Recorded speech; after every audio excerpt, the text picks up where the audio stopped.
تو سب سے پہلے تو انہوں سب کو میری طرف سے سلام. آپ سب حضرات کا اگر اجازت ہو تو میں کچھ چند الفاظ کہنا چاہوں گا. ازمی صاحب کے بارے میں ذرا ڈسکرپشنز دینا مشکل ہے، لیکن چونکہ ان کو میں اس وقت سے جانتا ہوں جب ان کا کیفے ابھی کھلا نہیں تھا. اس کیفے میں انتظار تھا بہت سے لوگوں کا، لیکن ہم پھر بھی ان کے کیفے میں جا کر ان کے ساتھ بیٹھتے تھے، یا یوں کہیے کہ یہ ہمارے کیفے میں آ کے بیٹھتے تھے. اس وقت ہماری ایک ایڈورٹائزنگ ایجنسی تھی، شاید آپ لوگوں نے اس کا نام سنا ہو. اس کا نام تھا بلیزون. بلیزون وہ ایجنسی تھی جس میں ہم سب بہت ینگ لوگ تھے، تو سمجھ میں نہیں آتا تھا کہ باس کون اور ایگزیکٹو کون. اس میں ایک دبلا پتلا ہم سب میں سے جو قد میں سب سے اونچا تھا، اور اسی خوف سے کہ کیونکہ وہ لمبا لگتا ہے تو وہ جھکاؤ کے ساتھ ایک شخص تھا جس کا نام تھا اظہر اعظم.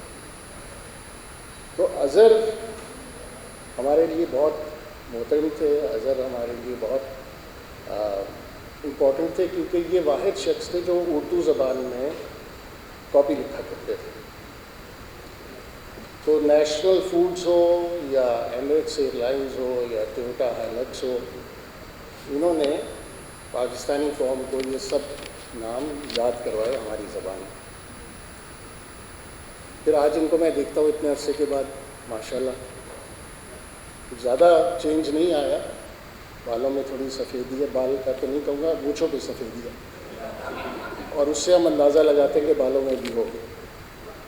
لیکن ان کو آج ایسے بیٹھے ہوئے دیکھ کر ایسے محسوس ہوتا ہے کہ دلہا بیٹھا ہوا ہے. ایک دلہا بیٹھا ہوا ہے جو اس کو سمجھ میں نہیں آ رہی کہ وہ کیا کہے.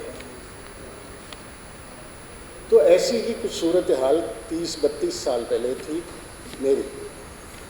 میں اسی طرح کی ایک پوزیشن میں تھا، نہ میں ہنس سکتا تھا نہ میں مسکرا سکتا تھا، کیونکہ اس دن میری شادی تھی.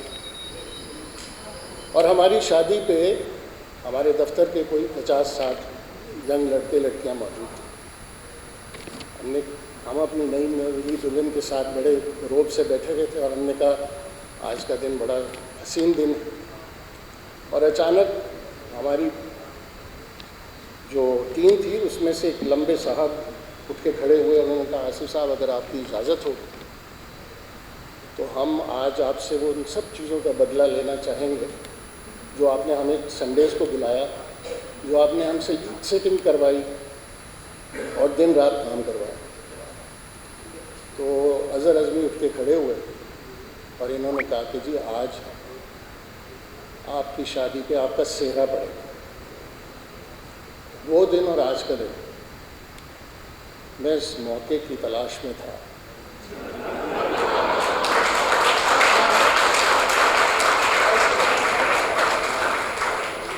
کہ کب زندگی مجھے وہ موقع دے گی کہ ان سے میں وہ سارے بدلے چھپاؤں. تو آخر آج وہ دن آیا. اب ایسے ہی میں بیٹھا تھا، ایسے ہی میں مسکرا رہا تھا، بول کچھ نہیں سکتا تھا. تو اظہر کو اردو زبان پہ عبور اس وقت بھی تھا، آج بھی ہے. آج ہم شور زیادہ ہے، یہ تو اب کیفے میں گھسیں گے تو پتہ چلے. لیکن اس وقت انہوں نے جو سہرا پڑھا آج میں وہ سہرا پڑھوں. سنتے ہیں ہو رہی ہے بلیزون میں ایک شادی، یعنی کہ ایم ڈی کی عمر قید کی تیاری. اس قید میں قیدی بھی ہے کتنا خوش و خرم، اس نیک نصیبہ کے آ جائیں گے جو قدم، گھر خوشیوں سے مہکے گا بڑھ جائے گی آبادی. شہناز کو پتہ ہے کہ اب ہو گئی ہے فرصت. شہناز ہماری ریسیپشنسٹ ہوا کرتی تھیں اور اب بھی ہیں. دل پھینک لڑکیوں کے سب فون ہوئے رخصت،